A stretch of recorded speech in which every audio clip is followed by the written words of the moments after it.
Okay, let's unpack this. Have you ever felt like learning English is just, well, a constant battle? Mm-hmm. Either too complex or, frankly, a bit boring. Exactly. Yeah. You're definitely not alone there. But what if the secret isn't working harder, but maybe working smarter? That's the idea. Today, we're doing a deep dive into a specific guide. It's called Effortless English, and it promises to sort of reframe how you learn a language. Yeah, make it more natural, more effective. And maybe even enjoyable. Imagine that. What's really interesting about this guide, I think, is how it moves away from those, traditional methods. The ones that can be so frustrating. Right. No endless grammar drills or just memorizing lists. Yeah. It's based on how we naturally pick up language. They're practical. Very practical. Focuses on actually using the language, building real fluency. It's quite a mindset shift. Okay, so that's the hook. And the guide, it says, before you worry about perfecting, listening, speaking, reading, writing. All 4 skills? Yeah, you need a really solid foundation first. Mm-hmm. And for them, that means starting with the 30,000 most common English words. The core. Not just memorizing, but really getting them. Words like go, eat, want, or where, how, today. Basic stuff. Exactly. So why is focusing on those specific words so important? And how does the guide actually make them stick? Well, it taps into something linguists sometimes call the Pareto principle for language, like 80-20 rule. Okay. Roughly 20% of the words give you like 80% of the understanding in everyday communication. Right. The high-frequency ones. Precisely. So targeting those first 1,000 words, it's just incredibly efficient. It builds a scaffold fast. So it's not just flashcards then? No. The guide pushes for understanding them in context, using them right away in simple sentences. Ah, okay. So you're building those communication pathways almost immediately. You start making sense of things and expressing basic ideas much quicker. It's intuitive. Right, not just definitions, actually using them. And you mentioned simple sentences.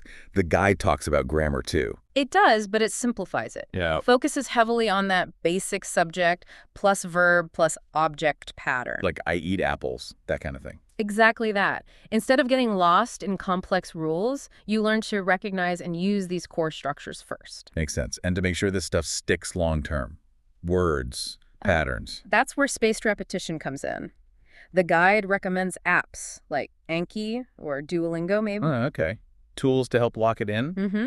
They help you review things just before you're likely to forget them. It's very effective for memory. So beyond just learning them initially, how does the guide help you keep that foundation strong, stop it from fading?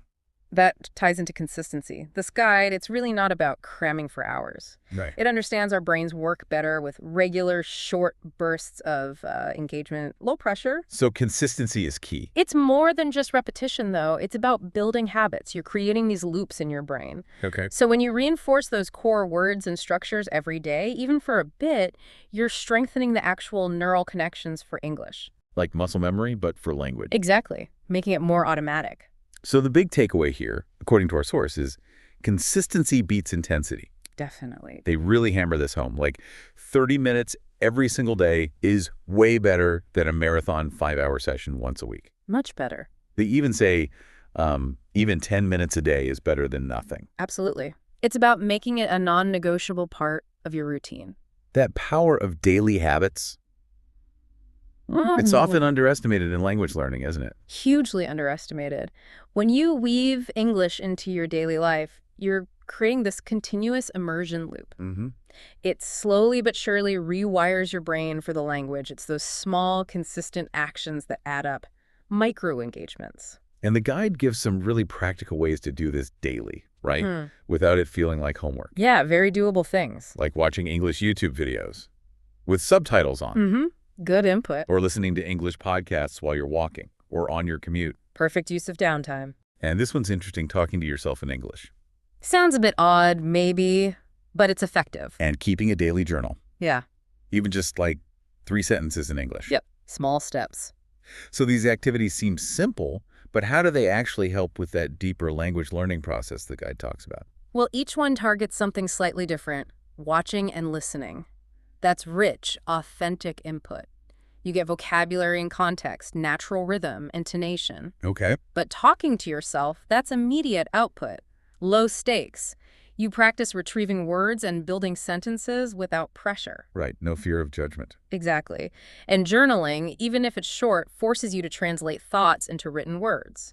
It connects internal processing with external expression. It's about hitting the language from different angles constantly. Yes, creating varied interaction. Okay, now, the big one for a lot of learners, Yeah. speaking.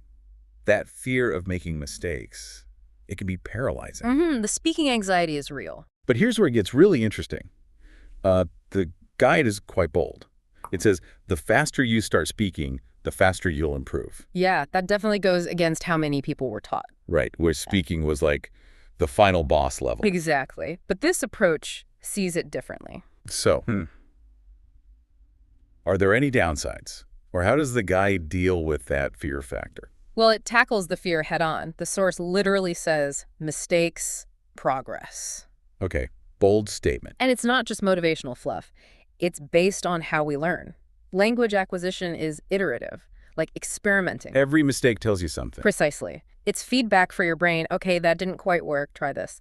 The challenge is overcoming that ingrained perfectionism some learners have. Sure. So the guide suggests creating low-pressure situations, finding a safe space to make those mistakes. It reframes errors as necessary steps, not failures. Okay, so if mistakes are actually good, how do you practically start speaking right away? They suggest really accessible things.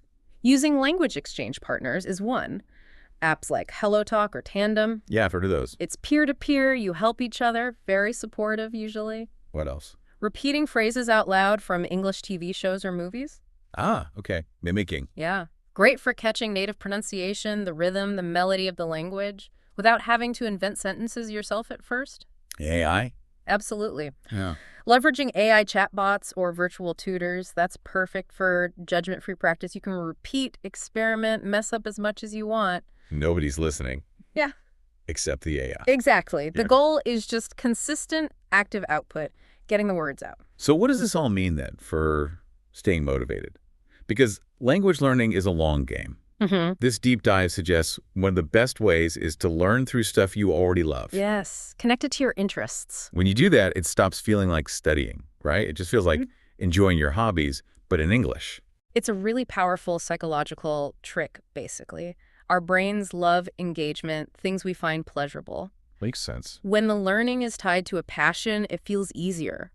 Motivation becomes intrinsic, self-sustaining. And you probably remember things better too. Definitely. It boosts retention significantly. Your brain is more receptive. It's actively looking for meaning in something it already finds interesting.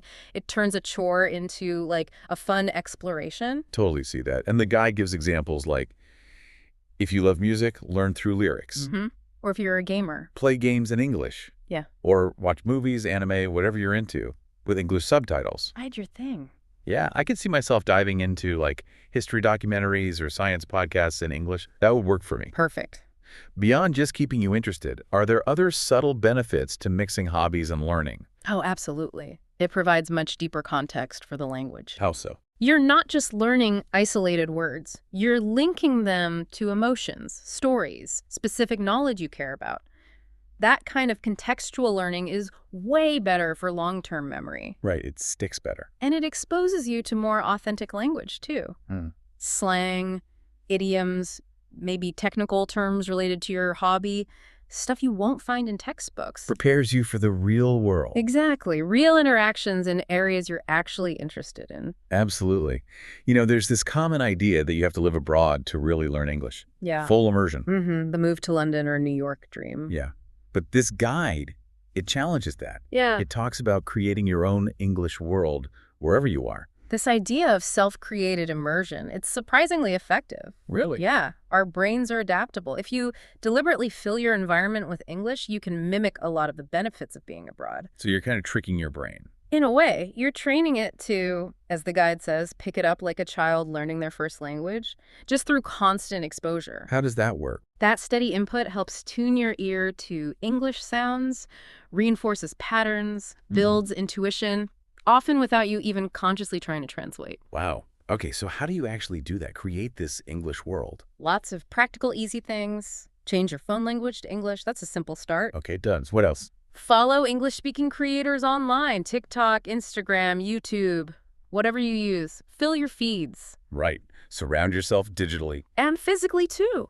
Use sticky notes. Put them on things around your room with the English word, lamp on the lamp, window on the window. Like labeling your world. Exactly. And actively seek out chances to use English. Talk to friends learning too, or join online groups or forums focused on your hobbies, but in English. Okay, that all sounds doable. Yeah. But how do you make it feel natural, not forced, so you stick with it? I think the key is integration. And like we said before, consistency. Don't try to change everything overnight. Start small. Yes. Yeah. Start small, expand naturally. Maybe the phone first, then one social media feed, then sticky notes. Got it. The aim is to make these changes feel like a normal part of your environment, not some temporary study project.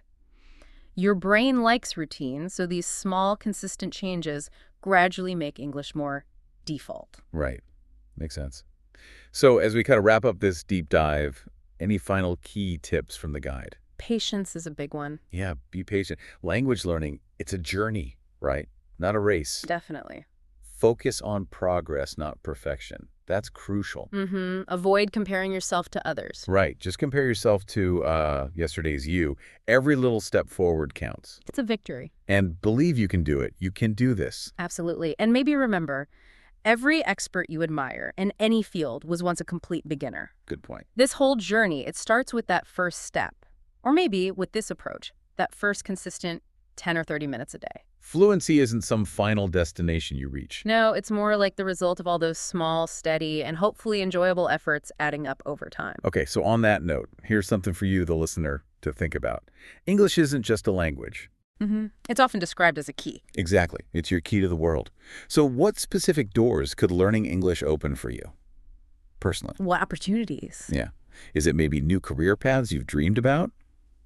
Or understanding different cultures on a deeper level?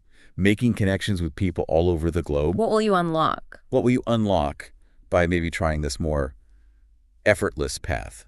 Something to ponder.